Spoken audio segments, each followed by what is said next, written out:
스프링 클라우드 송영기님을 무대 위로 모시겠습니다.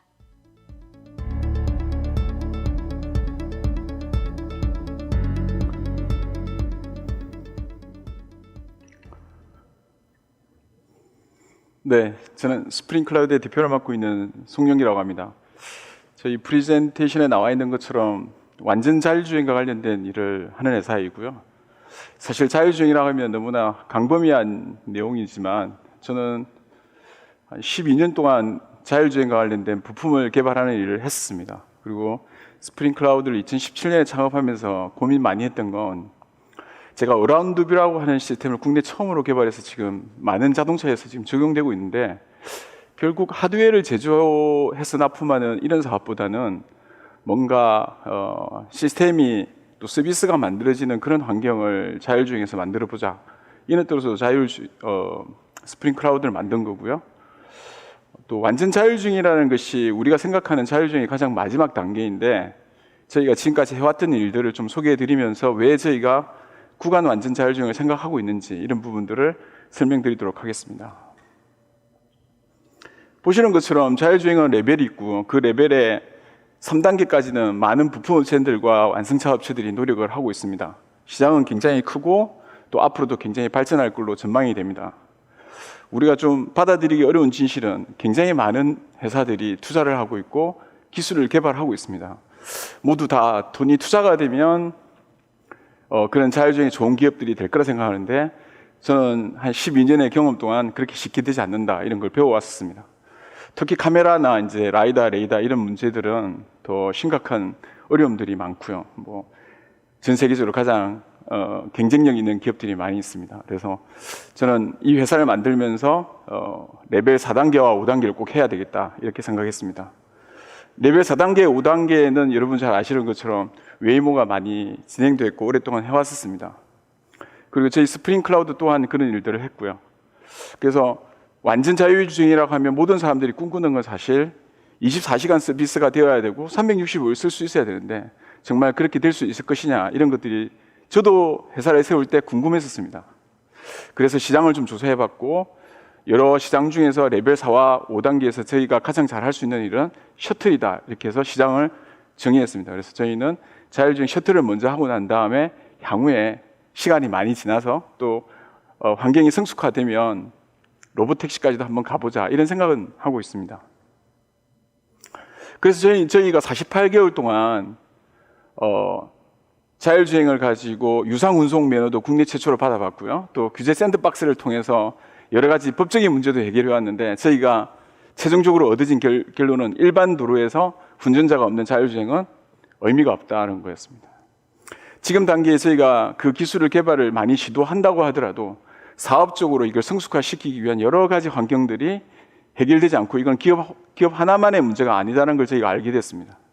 그래서 저희는 조금 더 문제를 줄이기로 생각했습니다. 그 줄인 문제들을 어떻게 개발하고 있는지 이런 걸 설명드리는데 결국 저희 혼자만으로 풀 수 있는 문제가 아니기 때문에 조금 더 문제도 줄이고 또 기술의 협력 관계도 넓혀가면서 자율주행이 조금 더 완전 자율주행화 되게끔 저희가 일을 하고 있습니다.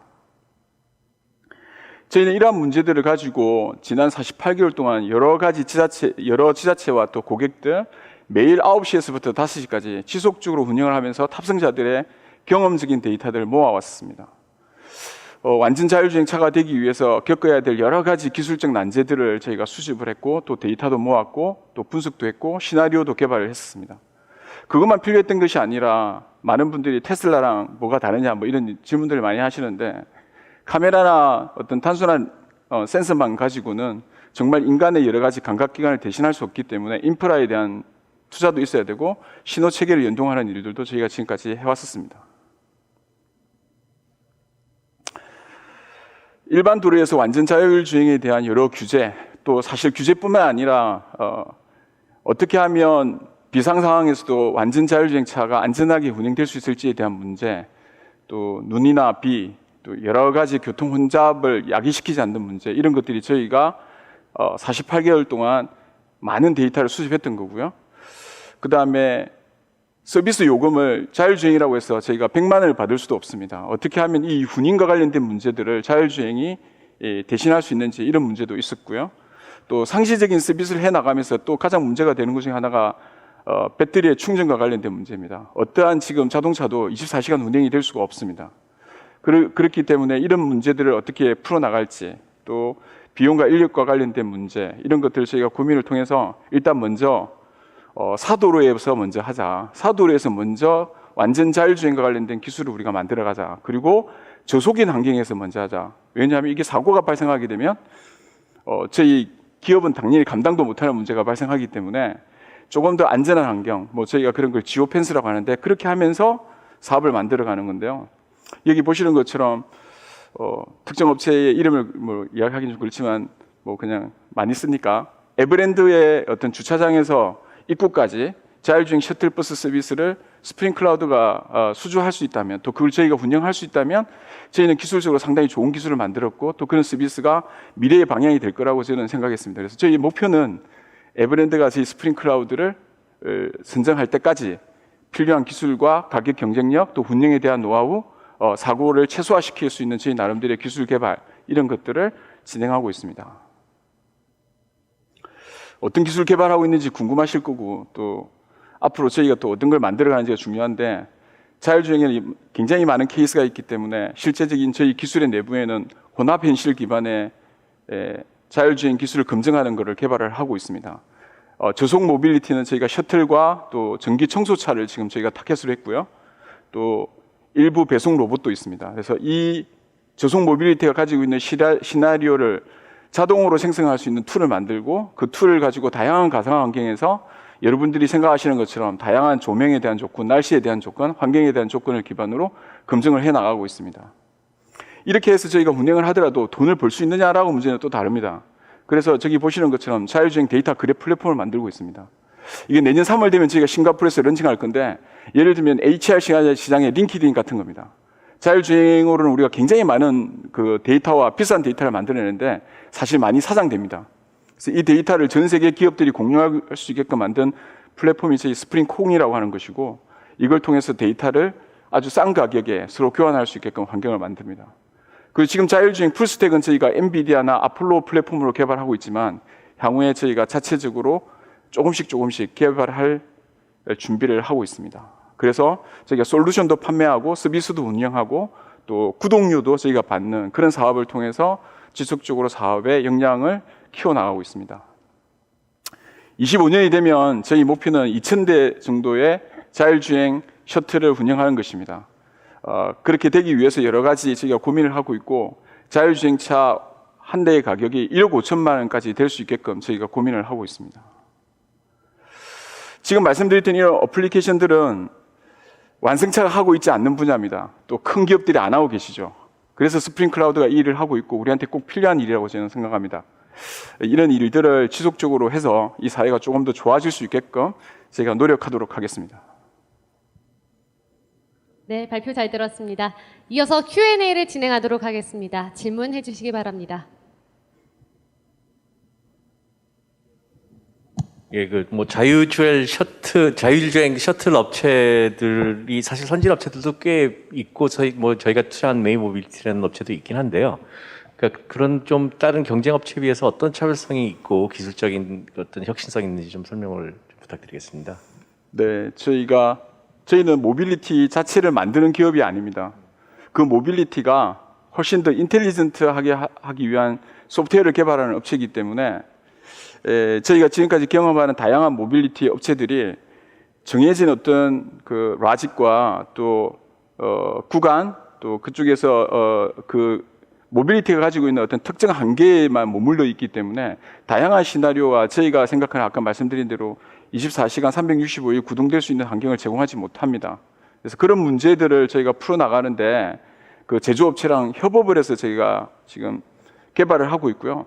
또 그 차량 가격이 굉장히 비쌉니다. 그래서 저희가 국내 업체에 투자를 지금 해서 차량을 개발하고 있는데 11월 말 정도 되면 그 차가 나오게 됩니다. 그래서 그 차에는 다양한 저희가 컨텐츠도 입히고 또 연료에 관련된 문제랄지 또 아까 말씀드린 어떤 다양한 시나리오를 구현해 나가는 그런 일들을 할 예정입니다.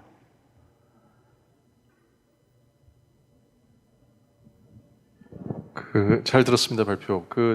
저도 조금 비즈니스 모델에 대해서 그다음에 이제 만드시는 이 서비스나 프로덕트 자체에 대해서 조금 더 이해를 하고 싶어서 질문을 드리는데요. 그 구체적으로 그 이제 자율주행 하면은 그 자동차에 뭐 라이더도 달리고 레이더도 달리고 뭐 카메라도 달리고 하지 않습니까? 그러니까 그런 그 인풋 데이터들을 더 잘 처리하는 소프트웨어 시스템을 만드신다는 건가요? 아니면은 그 전반적인 시스템을 다 구성하는 것 자체를 하나의 뭐 턴키 원 서비스로 이렇게 제공하시겠다는 건가요? 지금 말씀하신 것처럼 차 안에 있는 센스들을 통해서 그 센스가 인지와 판단, 측이 제어하는 것을 저희가 풀스택이라고 하고, 그 풀스택이 차에 붙어 있는 상태에서 움직이는 것만 가지고는 완전 자율주행을 하기가 굉장히 어렵다는 게 저희의 핵심이고요. 그래서 저희가 클라우드에서 개발하는 AI 엔진을 기반으로 차에 있는 센서의 인식 시스템과 클라우드의 인식을 하는 시스템이 같이 교감을 해야만 위험 상황에 대한 다양한 대처 방안을 만들어낼 수 있다.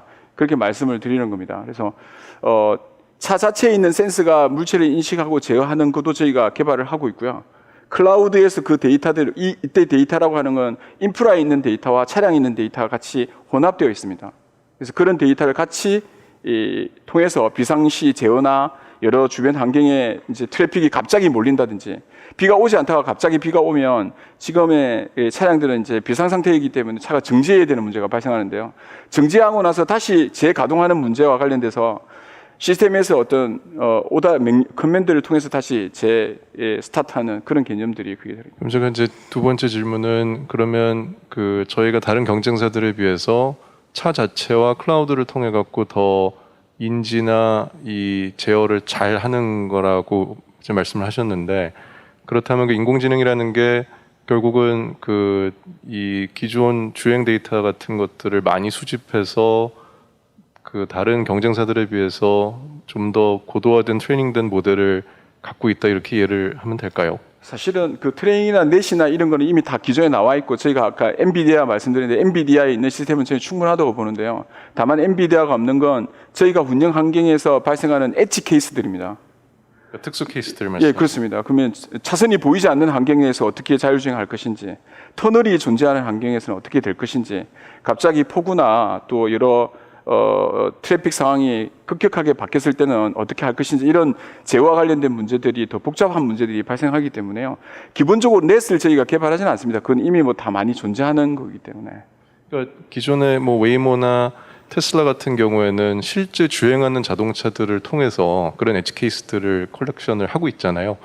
그러니까 저희는 어떠한 이유로 이제 그런 차별화를 가질 수 있게 그 엣지 케이스의 개발은 아마 제가 알기로는 웨이모도 직접 차에서 만들어내지는 굉장히 불가능하거든요. 엣지 케이스라는 건 충돌 상황인데 실차에서는 그런 게 만들어낼 수 없기 때문에 아까 제가 말씀드린 혼합 현실이라는 게 가상 상황과 실도로 상황의 데이터의 결합을 통해서 만들어지는 환경이라고 보시면 될 것 같습니다.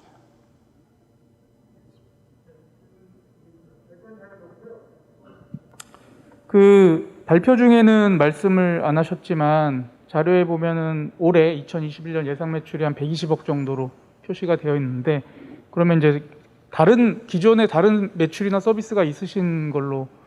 아닙니다. 저희는 자율주행 쪽만 하고 있고요. 작년에 저희 매출 40억이 실제 군산의 관광객들이 자율주행 셔틀 서비스를 할 수 있는 모든 인프라와 차량, 관제, 어플리케이션까지 다 포함해서 저희가 군산시에 납품을 했습니다. 그렇게 지금 하고 있는 프로젝트들이 대략 한 10몇 개 정도 되고요. 예, 그렇습니다. 그래서 저희는 전체 시스템을 전체 공급하는 일을 하고 있습니다. 올해는 사실 예상하고 있는 거는 전년 수준이랑 거의 비슷한 정도 수준이 될 것 같습니다. 예. 네, 발표 고맙습니다. 감사합니다. 네.